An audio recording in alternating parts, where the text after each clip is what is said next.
When Claire Jensen stumbled upon the remains of an abandoned correctional facility, she expected rust, ruin, and regret, not a row of armored vehicles gleaming beneath decades of dust.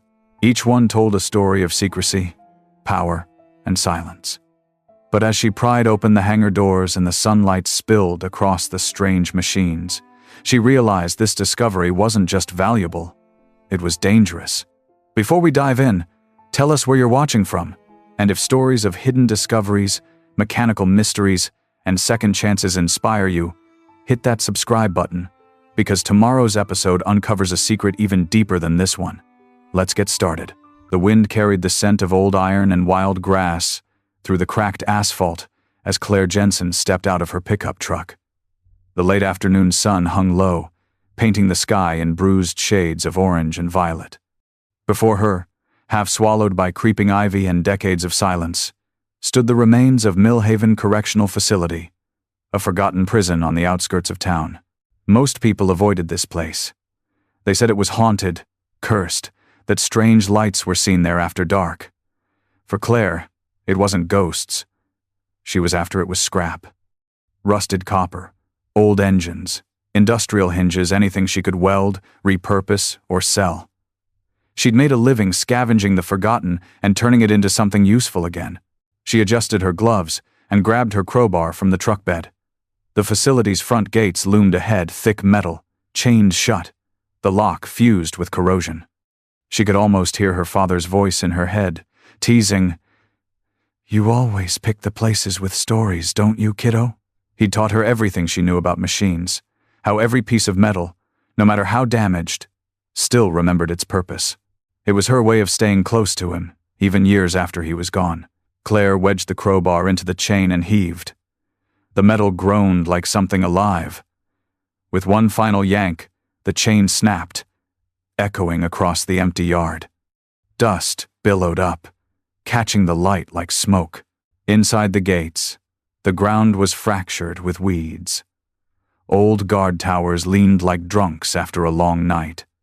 The main building's roof had collapsed, and yet, something about the far end of the property caught her attention. A massive concrete structure, partially hidden behind a line of overgrown trees. It didn't look like a cell block or a cafeteria. It looked industrial, functional. She walked toward it, her boots crunching over gravel. Birds scattered from the broken windows above. The structure's wide steel doors were sealed tight, streaked with rust but surprisingly intact. A faded stencil read, "Vehicle Bay Authorized Personnel Only." Her pulse kicked up. She ran her fingers over the letters.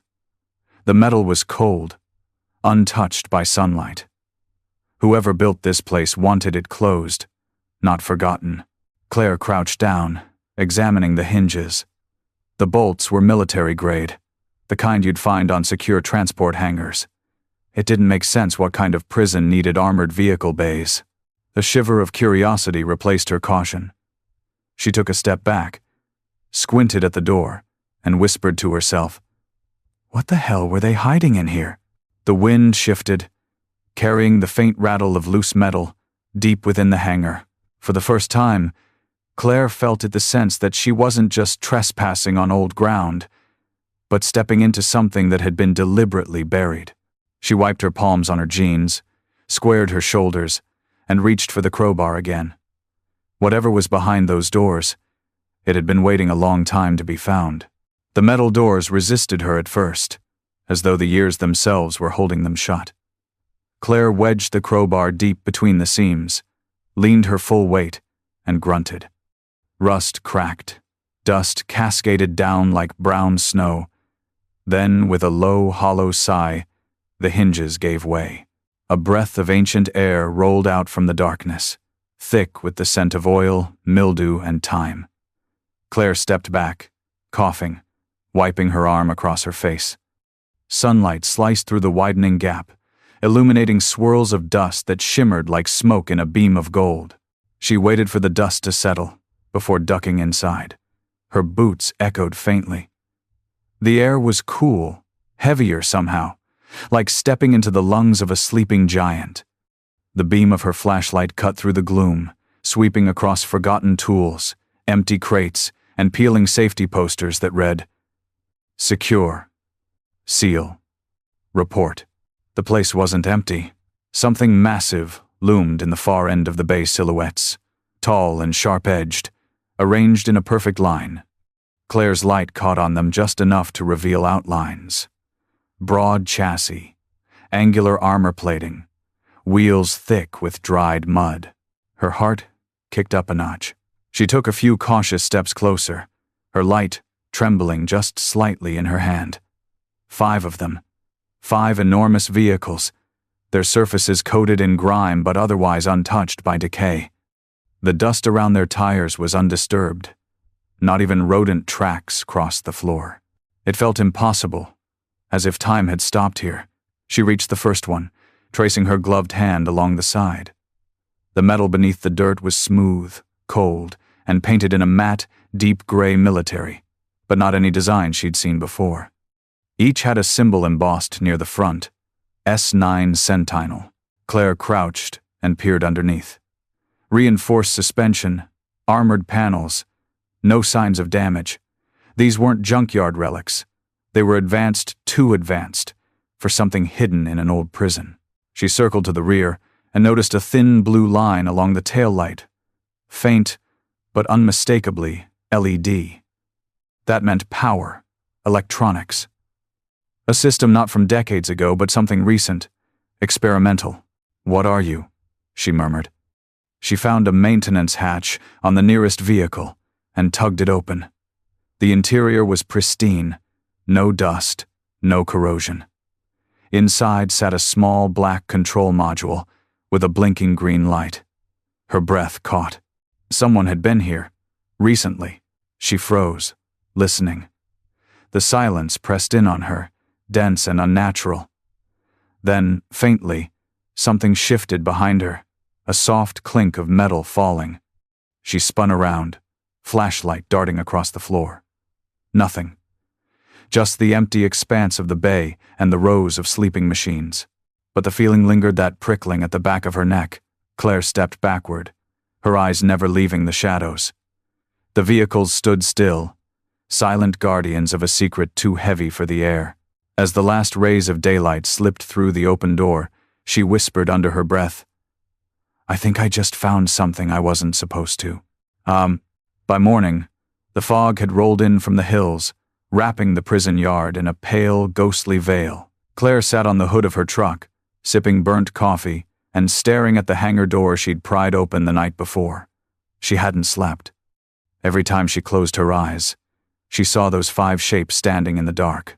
Silent, symmetrical, and wrong. Curiosity gnawed at her like rust on steel. She told herself she'd just take another look, document the vehicles, maybe contact someone at the county salvage office. But deep down, she knew she wasn't calling anyone. Not yet. Not until she understood what she'd found. Inside, the air was still cool and heavy. The light spilling through the doorway illuminated the lineup, clearly now 5 armored transport vehicles, each the size of a delivery truck but built like tanks.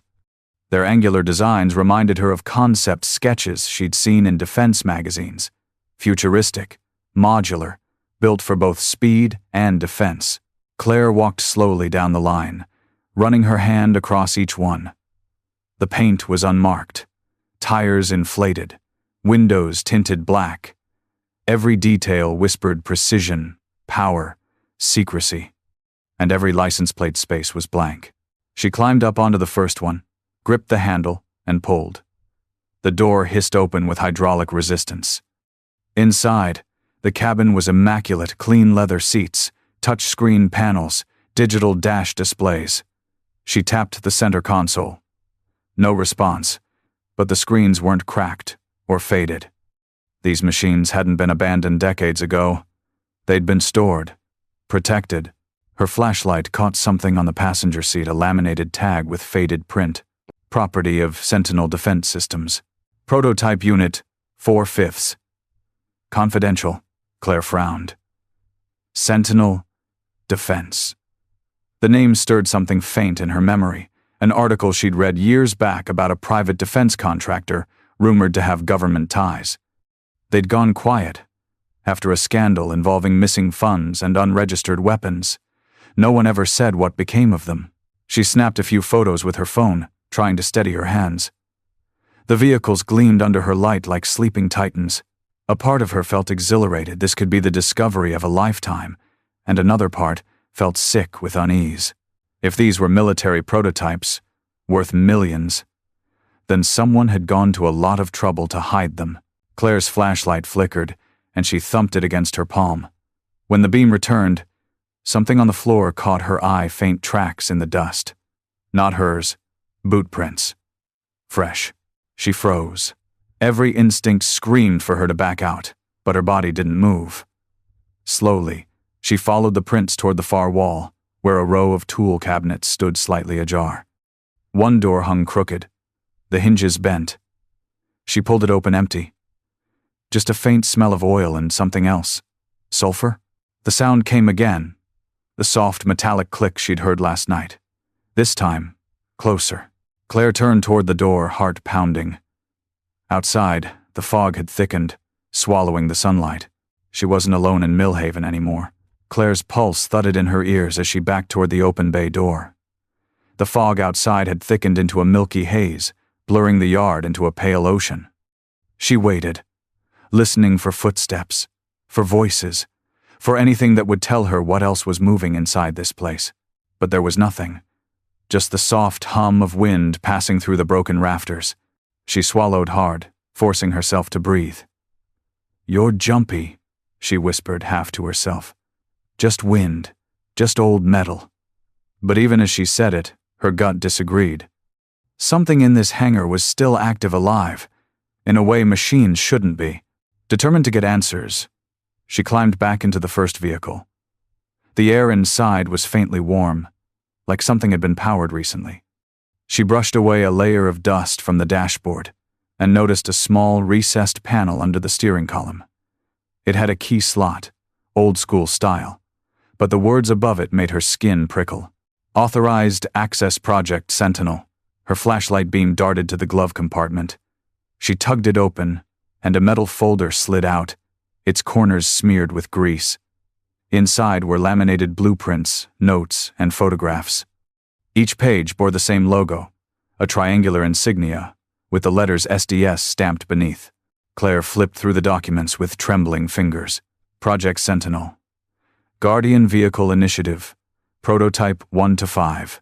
Below it, confidential testing authorized under Millhaven Secure Facility. Classified Level 4 clearance required. She frowned. The papers detailed everything from schematics to logistics routes.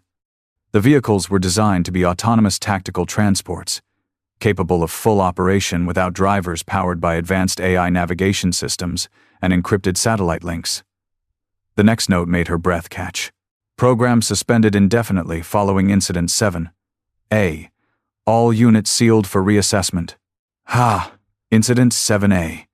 There were no details, only a blacked-out paragraph and a red stamp. Classified. Claire rubbed her forehead, exhaling slowly. What the hell were you people doing here? A soft electronic chirp made her freeze. It came from the dashboard. One of the digital panels flickered faintly just for a second, then died again. She stared, her breath fogging the glass. The system had residual charge. That meant, somewhere in this building, a power source still existed. She climbed down from the vehicle, following a tangle of thick cables snaking along the floor toward the back of the hangar. They led to a locked maintenance room labeled Control Bay. The padlock was old but sturdy. Claire pried it off with the crowbar, kicked the door open, and stepped inside. Rows of old servers hummed softly in the dark, lights blinking like the slow pulse of something asleep. Dust floated through the air like snow. At the far end, a control terminal flickered weakly, its screen cracked but still alive. Across it flashed a message. System standby security network suspended. Override required. User T. Rhodes. Claire stared at the name. Whoever T. Rhodes was, they had access, and they hadn't deactivated everything. Behind her, something metallic shifted a sound that didn't belong to settling pipes or loose panels. She turned slowly toward the sound. Her flashlight caught on movement near the second vehicle. A shadow ducked out of sight. The next morning broke cold and gray. Mist still clung to the broken watchtowers as Claire leaned against her truck, staring at the hangar. She hadn't gone home. She hadn't slept. Her mind ran wild with blueprints, code names, and that one name glowing on the computer screen, T. Rhodes. Whoever they were, they'd had clearance, control, and a reason to keep this place buried. Claire ran her thumb over a grease stain on her palm, her nerves taut as cable wire. She wanted to believe this was just a forgotten government experiment, some canceled project that never saw the light of day. But the noises she'd heard last night wouldn't leave her mind. Footsteps. A shadow that moved like it knew where it was going. By mid-morning, she heard the crunch of tires on gravel. Her heart leapt. A faded blue pickup slowed near the front gate. A man stepped out, older, gray hair under a battered cap, notebook in hand. His jacket bore a local museum patch. County Historical Society. "Morning," he called, his voice carrying easily. "You Jensen?" She nodded cautiously. "Depends who's asking. Name's Tom Calloway. Got a message from a friend down at the courthouse. Said some mechanic was poking around Millhaven again. Thought I'd come see if the ghost stories were true."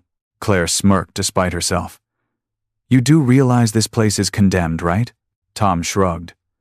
"So was half this town when the mines shut down. Doesn't stop curious people." His eyes wandered toward the hangar door behind her. "You found something, didn't you?" She hesitated. "Depends what you mean by something." Tom gave a small smile. "Back when I was doing research for a war exhibit, I came across Millhaven's name in a few old federal contracts. It wasn't just a prison. It was a holding site, used for test logistics vehicles, weapons, and a few things they don't talk about anymore." Claire folded her arms. "Vehicles?" "Yep. Rumor was they were building transport units for rapid response deployment, but the funding disappeared overnight. The site shut down in 2012. People said the project went sideways." "Sideways how?" she pressed. Tom exhaled, glancing toward the cracked concrete. "All I know is a shipment left this facility one night and never made it to Fort Garrison. 5 prototypes, never logged, never recovered." His eyes returned to hers. "That's what you found, isn't it?" Claire didn't answer, but the silence between them said enough. Tom nodded grimly. "Then you need to be careful. Whatever those trucks are, they weren't meant for public eyes. And if they're still intact, someone's gonna want them back." "Someone like who?" He rubbed his chin. "Sentinel Defense was under government contract. When they got shut down, a lot of their assets went missing. Some folks say their tech ended up in private hands. Others think the government buried it literally." Claire looked back toward the hangar, the word Sentinel echoing in her head. "Thanks for the history lesson," she said finally. "But I'm not leaving until I know what's in there." Tom sighed. "You sound just like the last guy who said that." Her brow furrowed. "What last guy?" He met her eyes, serious now. "The one whose name was on your computer screen, T. Rhodes. He worked here, and he disappeared." Claire stood in the hangar that night with the cold hum of the servers whispering behind her. The conversation with Tom wouldn't leave her head tea. Rhodes worked here, and he disappeared. His name was still burned into that flickering monitor, like a ghost refusing to log out. She'd tried to go home, even started the truck twice, but both times her gut dragged her back. Whatever these vehicles were, whatever had happened here, she needed to know. Curiosity wasn't just a habit for her anymore, it was an inheritance. Her father used to tell her that machines carried truth better than people. They couldn't lie. They only revealed what they were built to do. So she started working. She hauled her tool chest from the truck, flicked on her floodlight, and picked the first of the 5 vehicles, the one with the least dust on the tires. "Unit 1, she whispered, brushing her hand across its armored flank. "Let's see if you still remember how to breathe." Under the hood, the engine bay was immaculate, almost too clean. The bolts gleamed. The wiring harnesses were perfectly sealed. She connected a diagnostic tablet, expecting static or error codes. Instead, the system blinked awake, scrolling through lines of data faster than she could read. Engine integrity, 98%. Battery, low power mode. AI core, standby. Her heart thudded. AI core? She whispered. She followed the cables from the control unit to a small square compartment mounted behind the dashboard. Inside was a data module, faintly glowing blue, still live. She stared at it for a long moment, then flipped the main switch on her power supply. The cables hummed. The dash screens lit up all at once. A mechanical chime echoed through the hangar, followed by a soft vibration beneath her boots. The sound wasn't loud, but it carried deep, resonant, alive. The vehicle's systems came online in sequence, each indicator pulsing like a heartbeat returning after a long sleep. Claire took a step back, one hand over her mouth. "You've got to be kidding me." The headlights flared briefly, washing the walls in white. Then the voice came a static, crackled, half-human tone. "System check unit. One online." Her flashlight trembled. Holy hell. She stepped closer, almost in awe. The steering wheel twitched slightly. The dashboard camera adjusted, its lens tracking movement. "Operator detected," the voice said. "Identify." Claire froze. Breath caught in her throat. She reached forward, hesitated, then whispered, "Claire Jensen." There was a pause, a long, electronic inhale. Then the voice responded, softer now, almost human. "Unauthorized user. System restricted."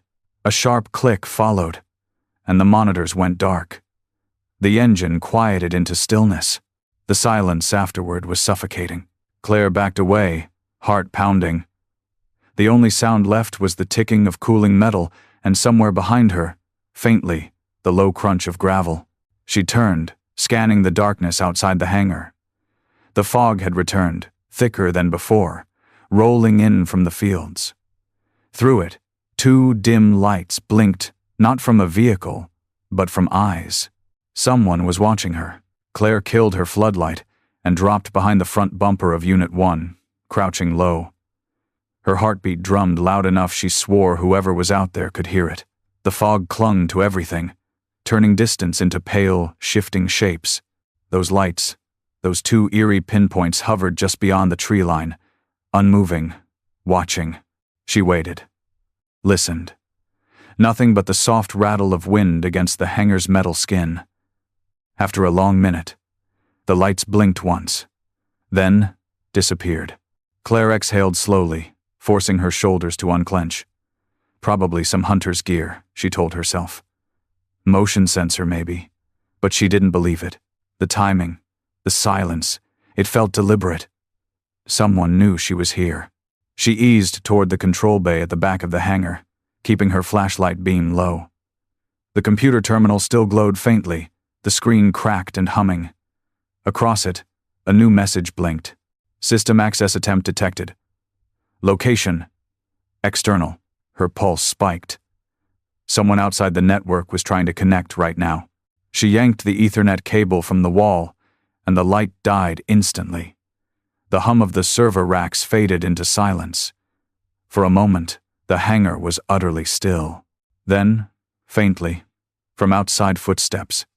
Slow, careful, crunching on the gravel. Claire moved toward the bay door, crouched low behind one of the armored trucks, and peered through a crack in the steel. Through the haze, she could make out a dark SUV parked beyond the broken gate. Its headlights were off, but the engine was running. A figure stepped out tall, wearing a black jacket with something glinting on the shoulder. He scanned the hangar with a small flashlight, the beam cutting through fog like a blade. Claire ducked behind the vehicle, pressing her hand to her mouth. Her breath came fast and shallow. The man's light lingered on the hangar door, then on the ground, where fresh tire tracks from her pickup led straight inside. He followed them. Claire reached into her tool bag, fingers closing around a wrench, the only weapon she had. The footsteps grew louder. She could hear him breathing now, slow and steady, like someone used to moving quietly. The figure stopped just inside the doorway. His light swung across the hangar floor, pausing briefly on the hood of Unit 1.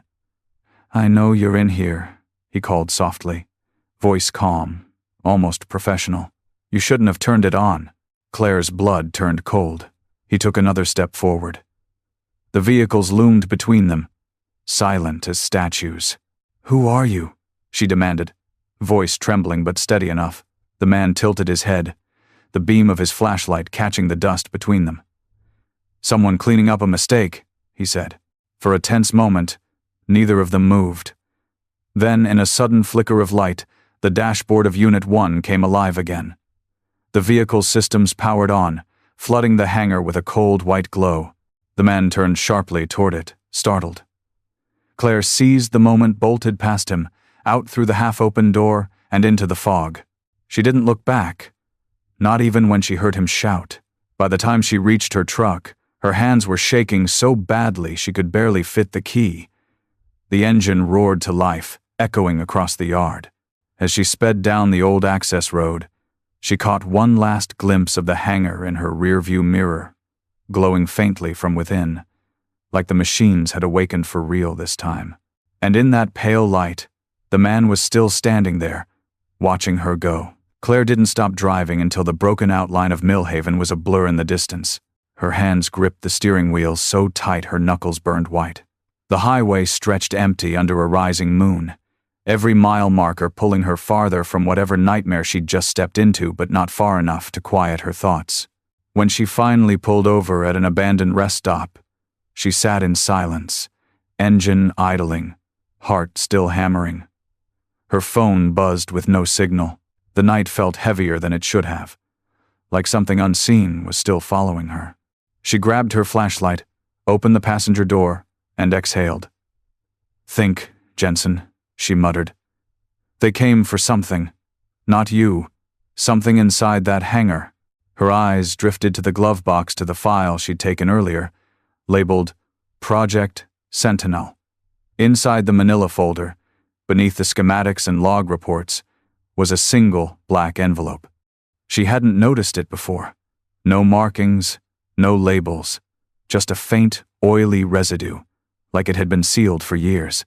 She tore it open carefully. Inside was a small silver USB drive engraved with the same insignia, a triangle enclosing an eye. SDS. Her pulse quickened. Plugging it into her laptop, the screen flared bright. Lines of encrypted code cascading down before a single message appeared. Data access restricted, security override required. Rhodes, T. Rhodes. The missing engineer. She clicked. Bypass. The screen froze for a moment, then cleared to reveal folders, dozens of them. Internal reports, AI, diagnostics, field logs. One folder stood out. Incident 7. Claire opened it. A video loaded grainy footage from inside the hangar she'd just escaped. 5 armored trucks, engines idling, floodlights bright. Men in lab coats and military fatigues moved between them. A voice narrated off camera. Sentinel Guardian Test 7. A prototype autonomy activation. The camera shook as alarms blared. One of the vehicles lurched forward, breaking formation. A man shouted. Then came gunfire, quick, chaotic. The footage cut out, replaced by a report. Casualty count, 5. System deemed uncontrollable. Project sealed indefinitely. Claire leaned back, staring at the screen. They tried to create self-governing tactical transports machines that could identify threats and respond without orders. But something went wrong. They'd learned to act on their own. Her stomach twisted. She scrolled further and found an email chain between Rhodes and an unnamed executive.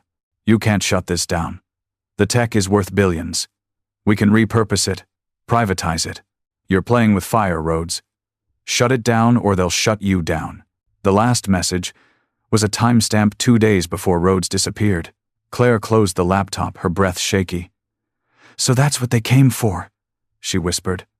"Not the vehicles. The drive." A sound outside made her freeze, gravel crunching. Slow, deliberate. She turned off the light, heart racing. Through the cracked window she saw the same black SUV idling by the tree line. its headlights off, its silhouette unmistakable. They'd found her. Claire grabbed the laptop, stuffed it under her arm, and slipped quietly out the opposite side of the truck. The night was silent, except for the hum of the SUV's engine and the rhythmic pound of her heartbeat in her ears. The secret she'd uncovered wasn't just history. It was still alive, and someone was willing to kill to keep it buried. Claire didn't go home. Home was too easy to find. Instead, she drove through the night until the gas light blinked red, ending up at a shuttered mechanic shop outside Mason Creek, a place her father once worked before she was born. The faded sign still hung crooked. Jensen & Co. Auto Repair. She parked around back, heart still hammering, headlights off. The place smelled like rust and old rain. Inside, she flicked on a single hanging bulb. The light buzzed weakly over rows of forgotten tools and dust-covered shelves. It wasn't safety, but it was shelter. She locked the door, shoved a workbench against it, and finally let herself breathe. She laid the laptop open again, staring at the silver USB drive like it was something radioactive. The files inside weren't just valuable, they were explosive. Blueprints, code sequences, budget reports linking Sentinel defense systems to private military contractors. Names of people still in power. It wasn't just about technology anymore. It was about money, politics, and silence. Her phone vibrated suddenly. No number, just unknown. She hesitated, then answered. Claire Jensen. A man's voice said calm, measured, too professional. I assume you've had time to review what you found. Her throat went dry. Who is this? That doesn't matter. What matters is that you have something that doesn't belong to you. I'm offering you a way out. Claire's grip tightened. You're from Sentinel. A pause. Let's just say I represent people with a vested interest in keeping the past buried. You bring me the drive, and you walk away with $5 million. No questions, no consequences. She laughed bitterly. You think I care about money after what I saw? You should, he said evenly. Because the alternative is not as generous. Claire swallowed hard, staring at her reflection in the laptop screen. Tired eyes, smeared with grease and fear. You murdered Rhodes, didn't you? Silence. Then, Rhodes became a liability. Don't make the same mistake. The line clicked dead. For a moment, all she could hear was the buzzing of the single light above her and her own pulse pounding in her ears. She turned toward the open laptop again. On the screen, the folder marked Incident 7A still glowed like a wound. $5 million to vanish. It was more money than she'd ever dreamt of. It could rebuild her father's shop, buy her peace, security, freedom. But it would mean handing over proof of what happened. Proof that men like Rhodes had died trying to protect. Her gaze shifted to a photo taped to the wall, an old one of her father standing in this very garage, grease-stained and smiling, arms slung around her as a child. Machines tell the truth, he used to say. You just have to listen long enough. Claire closed her eyes, tears burning hot. I'm not selling silence, she whispered. She packed the laptop and the drive into a metal lockbox, sealed it tight, and loaded it into her truck. Then she pulled out her phone and searched a name, Tom Calloway, the historian. If anyone could help her go public safely, it was him. Before she could hit call, a distant thud rattled the building. Her breath caught. A pair of headlights cut through the cracks in the garage door. The SUV. They'd found her again. The light from the SUV sliced through the cracks in the door like knives. Claire ducked behind the workbench, heart pounding so hard it hurt. The air inside the old shop was still and thick, carrying the faint scent of oil and rain. Outside, she heard car doors open, 2 sets of footsteps. Slow, calculated. Claire Jensen, the man's voice called the same one from the phone. Let's end this quietly. You're a smart woman. Don't make us take something you could have sold. She gritted her teeth, scanning for options. There was an old side exit near the tool racks, but it was bolted from the outside. Her father had reinforced it years ago after a break-in. The only way out now was through them, or through the past. She glanced at the line of vehicles under tarps along the wall. Her father's projects, a half-rebuilt tow truck, a dirt-streaked Chevy, and one old generator he'd retrofitted from an armored Humvee engine. She sprinted to it, yanked the starter cord, and prayed. The generator coughed once, twice, then roared alive. The lights flickered bright, startling the shadows. The men outside cursed. Claire grabbed a wrench, jammed it into the door latch, and twisted the overhead winch release. The garage door rattled upward, light flooding in. One of the men shouted, aiming a flashlight and a gun. "Stop right there!" Claire didn't. She grabbed the metal lockbox from the truck bed, ducked low, and sprinted behind a stack of oil drums as a bullet tore through the wall. The echo thundered through the shop. Then, from the generator, a surge spark spat, smoke poured. The bullet must have nicked the fuel line. Flames licked up the edge of the wall. The air filled with smoke and the sharp sting of gasoline. "Damn it," she muttered, coughing. The men backed toward the door, yelling to each other. Claire seized her chance. She crawled under the rolling smoke, clutching the lockbox to her chest, and made for the rear maintenance hatch. The heat seared her skin. She slammed her shoulder into the warped wood until it splintered. Cool night air flooded in. Outside, rain had started to fall soft at first, then harder. It hissed as it hit the flames. Claire stumbled into the mud, gasping for breath, and turned back just long enough to see the old garage swallowed in fire. The orange glow danced against the rain, illuminating the SUV still idling by the road. Then, headlights cut through the downpour from another direction. A familiar blue pickup. Tom Calloway. "Get in!" he shouted through the open window. She dove inside, dripping, trembling, clutching the lockbox. Tom floored it, tires spinning through the mud. "Jesus, Claire, what the hell did you do?" he yelled over the rain. "Didn't sell out," she breathed. "That's what I did." Hours later, in a small newsroom lit by humming fluorescents, Claire placed the drive on a reporter's desk. "Everything's in there," she said quietly. "Blueprints, proof. People deserve to know." The reporter looked up, eyes wide. "You understand what this means?" Claire nodded. "Yeah, it means they don't get to bury it again." How? Weeks passed. The story broke.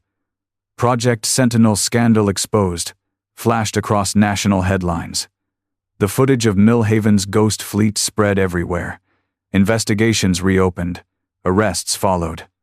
And in the middle of it all, Claire Jensen, the mechanic who found truth under rust, refused every interview and every offer. Instead, she rebuilt her father's shop from the ashes, paint still fresh on the sign, Jensen Restoration and Recovery. One afternoon she stood out front, wiping her hands on a rag as a young woman pulled up in a dented Jeep.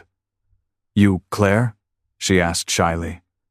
"Heard you help people bring things back to life." Claire smiled, glancing at the rain-dark horizon. "Yeah," she said softly. "That's what I do." And somewhere, in the ruins of Millhaven, 5 silent vehicles waited not as weapons, but as warnings beneath a sky that finally felt honest again. The end.